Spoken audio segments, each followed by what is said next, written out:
Hi hello నమస్తే, welcome to Suman TV. So right ను నాతో పాటు ఉన్నారు వి క్యూబ్ నుంచి ఇండస్ట్రీ ఎక్స్పర్ట్ విశ్వనాథన్ గారు. Hi sir.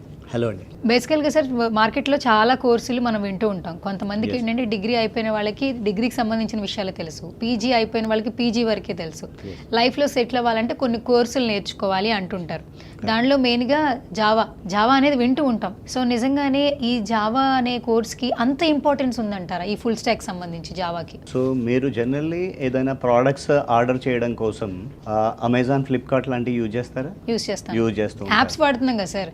డెఫినెట్లీ. ఇప్పుడు మనం బయటికి వెళ్ళి కూరగాయల మార్కెట్కి వెళ్ళి కూరగాయలు తెచ్చుకోవట్లే, క్లాత్స్ తెచ్చుకోవట్లే, అన్ని ఆన్లైన్ షాపింగ్ యాప్స్ ద్వారానే యూజ్ చేస్తున్నాం. ఎక్సలెంట్. సో మీరు ఇప్పుడు ఎక్కడికైనా నావిగేషన్ వెళ్ళాలంటే కొత్త ప్లేస్లో వెళ్ళినప్పుడు ఓలా ఊబర్ లాంటివి యూజ్ చేస్తూ ఉంటారా? కరెక్ట్, చేస్తాం. కరెక్ట్. అండ్ బ్యాంక్ ట్రాన్సాక్షన్స్ మీరు యూజ్ చేసినప్పుడు ఫోన్పే, గూగుల్ పే యూజ్ చేస్తున్నారా? అవును. And banking applications HDFC, SBI, ICICI లాంటి అప్లికేషన్ యూజ్ చేస్తున్నారా? ఇలాంటి అప్లికేషన్స్ అన్నీ కూడా సో బ్యాక్ ఎండ్ లో డెవలప్ చేసింది జావా ఫుల్ స్టాక్ తోనే. సో అది ఇంపార్టెన్స్ అండి. So Java is there in our life. యాక్చువల్గా జావా మన లైఫ్ లో ఉంది. మనం మార్నింగ్ లేచినప్పటి నుంచి నావిగేషన్ కానీ, ఈ కామర్స్ అప్లికేషన్స్ కానీ, ఓలా ఊబర్ లాంటివి కానివ్వండి, బ్యాంకింగ్ అప్లికేషన్స్, ఇలాంటి అప్లికేషన్స్ అన్నీ జావాలో ఉన్నాయి. కాబట్టి జావా లాస్ట్ 30 years నుంచి ఇండస్ట్రీలో డిమాండ్లో ఉంది. And Java is ever green అని చెప్తూ ఉంటారు. అయితే ఇప్పుడు సక్సెస్ఫుల్ గా పేమెంట్లు కూడా తీసుకోవచ్చు అనమాట మీరు చెప్పేదాన్ని బట్టి చూస్తుంటే. కొంచెం బ్రెయిన్ యూజ్ చేస్తే, రైట్? మరి ఇప్పుడు అంతా ఏఐ కాలం నడుస్తుంది కదా. మరి ఇప్పుడు ఈ ఫుల్ స్టాక్ లో, జావా ఫుల్ స్టాక్ లో ఏఐతో ఉన్నటువంటి టూల్స్ ని ఎలా యాడ్ ఆన్ చేస్తున్నారు ఇప్పుడు మీరు మన వి క్యూబ్ చూస్తే? ఒక చిన్న డిఫరెన్స్ తెలుసుకోవాలండి. మీరు మాట్లాడుతున్నది ఏఐ జనరేటెడ్ గురించి మాట్లాడుతున్నారా లేదా ఏఐ ఓన్లీ అప్లికేషన్ గురించి మాట్లాడుతున్నారా అనే విషయం తెలుసుకోవాలి. సో అందరూ వ్యూవర్స్ తెలుసుకోవాల్సింది ఏంటంటే, ఏఐ జనరేటెడ్ అంటే ప్రతి టెక్నాలజీని కూడా ఏఐని యూజ్ చేసుకొని మనం ఏదైనా కోడింగ్ చేస్తున్నామంటే that is we call it as AI generated. But AI only application అంటే కంప్లీట్గా ఏఐతోనే ఒక అప్లికేషన్ జనరేట్ అయితే అది ఏఐ ఓన్లీ అంటారు. బట్ ఏ బ్యాంకింగ్ అప్లికేషన్ మీరు చూసినా కూడా కంప్లీట్గా ఏఐ మీద డిపెండ్ అవ్వలేదు. ఏ ఈ కామర్స్ అప్లికేషన్, ఏ సెక్యూరిటీ అప్లికేషన్స్ కూడా కంప్లీట్గా ఏఐ మీద డిపెండ్ అవ్వలేదు. Someone has to be there for monitoring. Security point of వ్యూలో ఖచ్చితంగా డెవలపర్ ఉండాలి. కాబట్టి ఇప్పుడు మనం జావా ఫుల్ స్టాక్ని ఏఐతో కలిపి నేర్చుకోవడం వల్ల మనకు ఫ్యూచర్ ఉంటుంది తప్ప మొత్తం ఏఐ వచ్చింది జావా పోతుంది అనేది అయితే లేదండి. ఐటీ సెలెక్ట్ చేసుకున్న వాళ్ళు కూడా డిఫరెంట్ జానర్స్లో ఉన్నారు, రైట్? మెయిన్గా ఏంటంటే కన్జ్యూమర్లు, కస్టమర్లు వీళ్ళందరికీ కావాల్సింది యాప్స్. మీరు ఇంతకుముందు అన్నారు మనం నిజంగానే మార్నింగ్ లేచిన దగ్గర నుంచి ఫోన్తో పరిగెడుతున్నాం, యాప్స్తో లైఫ్ని లీడ్ చేస్తున్నాం. కరెక్ట్. ఇప్పుడున్న సర్టెన్ పీపుల్కి ఏంటంటే ఐటీలో ఏ యాప్స్ ఉన్నాయి కన్జ్యూమర్లకి అండ్ ఎలాంటి టెక్నాలజీతో వాటిని యూజ్ చేస్తారు అని ఒక చిన్న డౌట్ ఉంటుంది. సో మీరేం చెప్తారు అసలు? ఇప్పుడు మీరు అంటున్నట్టుగా ఒక గేమింగ్ అప్లికేషన్ యూజ్ చేసిన, మీరు అమెజాన్ యూజ్ చేసిన, మీరు టీవీలో చూస్తున్న నెట్ఫ్లిక్స్ లాంటి అప్లికేషన్స్ అయినా ఇవన్నీ కూడా బ్యాక్ ఎండ్లో జావాలోనే డెవలప్ చేశారు.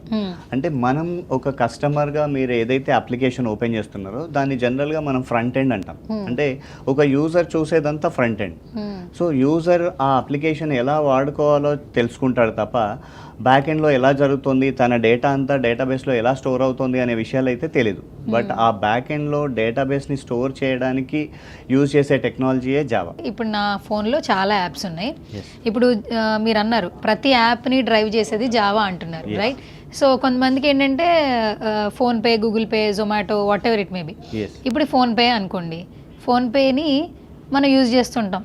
మనం ఎవరెవరికి పేమెంట్స్ చేస్తున్నామో అదంతా కూడా కొంత అమౌంట్ అనేది, డీటెయిల్స్ అనేది ఇక్కడ కనిపిస్తూ ఉంటుంది. ఈ యాప్ని జావా ఏ విధంగా వర్క్ చేస్తుంది? అంటే జావా అనేది దీనికి ఏ విధంగా ఉపయోగపడుతుంది? నేనేమనుకుంటా, యాప్ ఎక్కించుకున్నాను, ఫోన్పే వాడుతున్నాను, లేదంటే గూగుల్ పే వాడుతున్నా, స్విగ్గీ, జొమాటో ఆర్డర్ పెట్టుకున్నాను, మీషో డౌన్లోడ్ చేసుకున్నాను, ఆర్డర్ చేస్తున్నానంట. మీరు చెప్తున్న అనుసంధానమైనటువంటి యాప్స్ జావా ఏ విధంగా హెల్ప్ చేసి యూజ్ చేస్తుంది? సో ఇప్పుడు మీరు ఫోన్పే ఓపెన్ చేశారు కదా, మీరు చూసేదంతా ఫ్రంట్ ఎండ్ అంటాం. సో అది ప్రాబబ్లీ యాంగ్లర్లో కానీ అదొక ఫ్రంట్ ఎండ్ టెక్నాలజీ, లేదా రియాక్ట్ అనే ఫ్రంట్ ఎండ్ టెక్నాలజీస్తో ఉంటాయి. So large scale applications, enterprise level applications అన్నీ కూడా యాంగ్లర్ అనే దాంతో ఉంటుంది. స్మాల్ స్కేల్ అప్లికేషన్ నుంచి మీడియం స్కేల్ అప్లికేషన్స్ అన్నీ కూడా రియాక్ట్లో ఉంటాయి.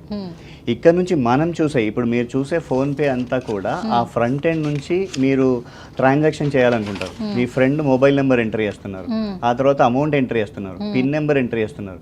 మీరు చూసేదంతా ఫ్రంట్ ఎండ్. ఈ ఫ్రంట్ ఎండ్లో మీరు ఎంటర్ చేసిన డీటెయిల్స్ అన్నీ కూడా బ్యాక్ ఎండ్లోకే వెళ్ళాలి. సో మీరు ఎంటర్ చేసిన ఫోన్ నెంబర్ కరెక్ట్ ఉందా లేదా, మీరు అమౌంట్ ఎంటర్ చేశారు, ఆ అమౌంట్ యాక్చువల్గా మీరు ఎంత ఎంటర్ చేశారు, ఎగ్జాంపుల్ మీ ఫ్రెండ్కి 5,000 ట్రాన్స్ఫర్ చేద్దాం అనుకున్నారు, కానీ మీ దగ్గర సఫిషియెంట్ ఫండ్స్ ఉన్నాయా లేవా, లేకపోయినా ట్రాన్స్ఫర్ చేయడానికి ట్రై చేస్తున్నారా, అక్కడ మీరు మీ ఓటీపీ లాంటి పిన్ కోడ్ కూడా ఎంటర్ చేయాలి. అవన్నీ కరెక్ట్గా ఎంటర్ చేస్తున్నారా లేదా అని చెక్ చేసేదంతా బ్యాక్ ఎండ్ చెక్ చేస్తుంది. మనం చూసేదంతా ఫ్రంట్ ఎండ్. బట్ అక్కడ నుంచి ప్రాసెస్ అయ్యేదంతా కూడా ఎవరికి పంపించాలి, ఎంత అమౌంట్ పంపించాలి, మీరు ఓటీపీ కరెక్ట్ ఎంటర్ చేశారా లేదా, లేదా పిన్ నెంబర్ కరెక్ట్ ఎంటర్ చేశారా లేదా అనేది చెక్ చేసేదంతా బ్యాక్ ఎండ్. ఆ బ్యాక్ ఎండ్ లో ఉన్నది ప్రోగ్రెస్ అంతా చేసేది జావా అంటారా? ఎస్. ఇప్పుడు అందరం నెట్ఫ్లిక్స్ వాడుతూ ఉంటున్నాం, నెట్ఫ్లిక్స్ చూస్తున్నాం. డైనమిక్ యాప్స్ అంటే మనకి నెట్ఫ్లిక్స్ ఉంటుంది, మార్నింగ్ లేవగానే బయటకు వెళ్ళాలంటే ఓలా ఊబర్ వాడుతుంటాం, వెంటనే నాకు ఏదైనా ఆకలిస్తుంది పెట్టుకోవాలంటే జొమాటో, లేదో ఒక మిల్క్ ప్యాకెట్ కావాలంటేనేమో వెంటనే Zepto or whatever Blinkit వచ్చేస్తున్నాయి. నేను యాప్ వాడుతున్నాననే ఫీల్ అవుతున్నా, మనీ కట్ అవుతుంది, అడ్రస్ లొకేషన్ అన్ని గ్యాదర్ చేస్తుంది. ఈ డైనమిక్ యాప్స్కి జావా ఏ విధంగా సపోర్ట్ చేస్తుంది? ఈ డైనమిక్ యాప్స్కి జావా ఎలా ఉంటుంది అంటే, Java is there in the back end. So మనం చూసేదంతా ఫ్రంట్ ఎండ్ కాబట్టి డేటాబేస్లో మీకు డేటాబేస్ వరకు వెళ్ళి కొన్ని సర్వీసెస్ ఉంటాయి. ఫర్ ఎగ్జాంపుల్ ఇప్పుడు మీరు ఫోన్పే అన్నారు, అమెజాన్ అన్నారు, నెట్ఫ్లిక్స్ అన్నారు, మీకు ఆ క్రెడెన్షియల్స్ ఉన్నాయా లేవా డేటాబేస్ వరకు వెళ్ళి చెక్ చేసి, ఇప్పుడు ఫర్ ఎగ్జాంపుల్ మీరు అమెజాన్ యాప్ ఓపెన్ చేశారు, మీరు అమెజాన్ నార్మల్ కస్టమరా, అమెజాన్ ప్రైమ్ కస్టమరా, అదంతా ఎక్కడ స్టోర్ అయిందంటే డేటాబేస్లో ఉంది. సో మీరు అమెజాన్ ప్రైమ్ కస్టమర్ అయితే అదే ప్రోడక్ట్ని సేమ్ డే డెలివరీ అని చూపిస్తుంది. ఒకవేళ అమెజాన్ ప్రైమ్ కస్టమర్ కాకపోతే అదే ప్రోడక్ట్ని 2 days తర్వాత డెలివరీ అని చూపిస్తుంది. సో ఈ డేటా అంతా ఎక్కడ నిక్షిప్తమైంది, ఎక్కడ స్టోర్ అయింది అంటే డేటాబేస్లో స్టోర్ అయింది. అది తీసుకొచ్చి డైనమిక్గా చూపించేది ఎవరు అంటే జావా. చూపించే ప్లేస్ ఏంటంటే ఫ్రంట్ ఎండ్. మరి ఇప్పుడు ఐటీ డిపార్ట్మెంట్ ఉంది సార్, ప్రతి ఒక్కటికి ఏఐ ప్రభావితం చేస్తుందని వింటూ ఉన్నాం. ప్రతి ఒక్క ప్రొఫెషన్ని ఆ ఇంపాక్ట్ అనేది కనిపిస్తుంది, ఏ ఇంపాక్ట్.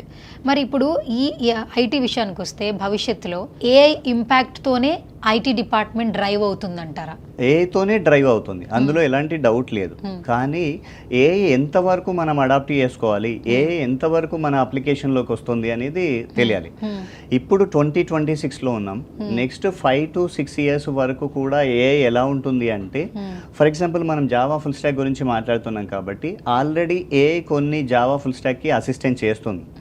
ఏంటి అంటే మనం చిన్న చిన్న applications, we call it as CRUD applications అంటాం. అంటే క్రియేట్ చేయడానికి, డేటా స్టోర్ చేయడానికి, రిట్రైవ్ చేయడానికి, అప్డేట్ చేయడానికి, డిలీట్ చేయడానికి ఇవన్నీ ఏఐ ఆల్రెడీ చేసిస్తుంది. సో ఏఐ మనకు ఒక అసిస్టెంట్ లాగా పనిచేస్తుంది తప్ప ఏఐ మనల్ని రీప్లేస్ చేయదు. సో ఇప్పుడు ఏఐ ఏం చేస్తుందంటే, మీరు కోడ్ రాయండి నేను టెస్టింగ్ చేసిస్తాను అంటుంది, మీరు కోడ్ రాయండి నేను బగ్ ఫిక్సెస్, ఎర్రర్ ఫిక్సెస్ అన్నీ చేస్తాను అంటుంది, మీరు కోడ్ రాయండి అందులో డాక్యుమెంటేషన్ లెవెల్ నేను చేస్తాను అంటుంది. సో మీరు కోడ్ రాయండి దానికి సంబంధించిన వేరే లాంగ్వేజ్లో కన్వర్ట్ చేయడం అంతా నేను చేస్తా అంటుంది. So AI is going to become right now in 2026 AI is becoming a assistant for us. So మననైతే రీప్లేస్ చేయట్లేదు, బట్ ఫ్యూచర్లో జావాని ఏఐ రీప్లేస్ చేయదు. ఎందుకు అంటే ఇంతకుముందు నేను చెప్పినట్టుగా బ్యాంకింగ్ అప్లికేషన్ కానీ, సెక్యూర్ ఈ కామర్స్ అప్లికేషన్స్ కానీ కంప్లీట్గా ఏఐ మీద డిపెండ్ అవ్వరు.